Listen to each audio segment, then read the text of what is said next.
Stanley, come over here. In the vent. I want to show you something.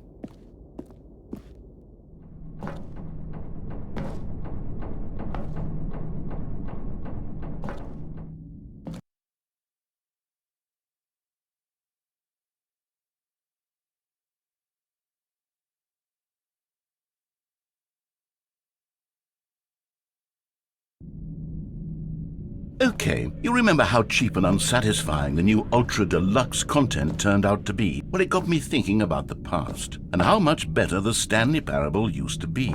So I made something special and tucked it away here where the game's developers won't find it.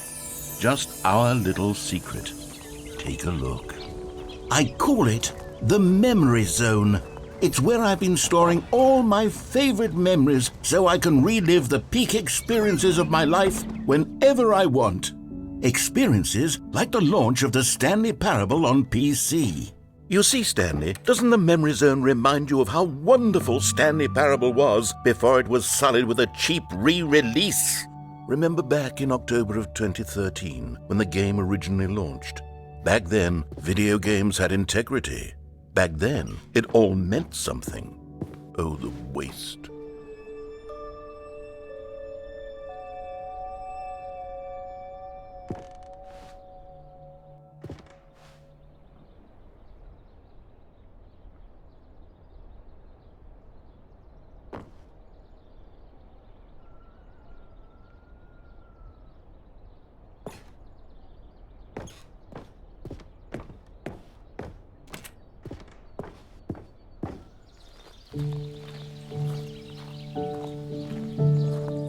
And over here is where I keep reviews of the Stanley Parable. Like this stunning triumph of games journalism, 10 out of 10 from Destructoid.com. James Stephanie Sterling writes, and I quote, "Where so many games that aspire to be more than games end up less than any form of art, Stanley Parable strives and then succeeds to be every game ever created." Did you hear that, Stanley?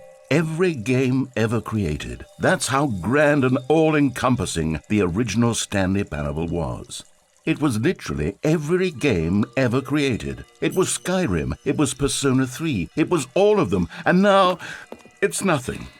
It's no games at all. It isn't even the Stanley Parable anymore. It's just a husk now, a lifeless husk with an hour of new elevator content.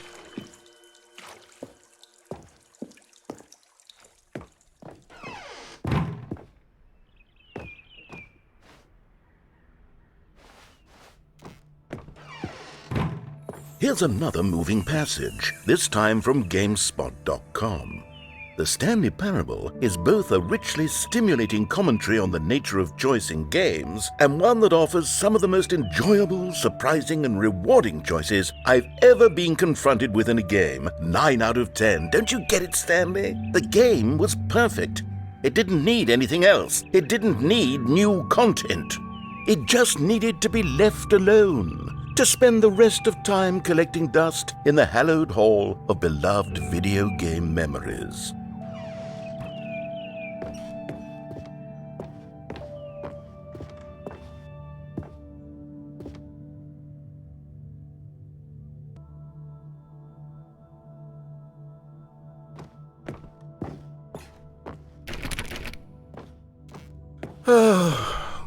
These were simpler times, Stanley.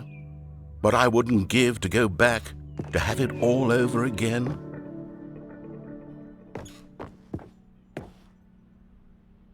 Wait, hang on. I don't recall this part of the Memory Zone before. What's this? What's down here?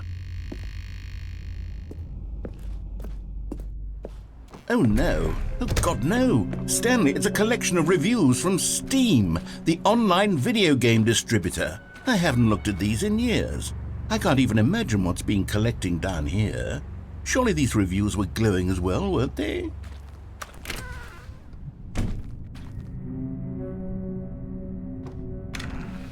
Honestly, I could not be bothered to play this game to full completion. The narrator is obnoxious and unfunny, with his humor and dialogue proving to be more irritating than entertaining. Unfunny!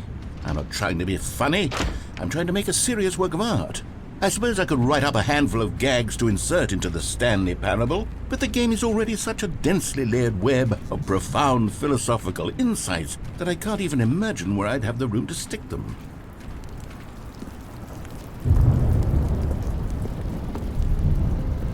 Okay, let's see what this one says. While the idea for the game is good, for someone who prefers non-linear games, this preachiness gets annoying fast. Preachy? Stanley, I'm not preachy, am I? You can tell me if I'm preachy. Honestly, you can. Oh, goodness. This is actually quite shocking for me. I always, well, to be honest, I had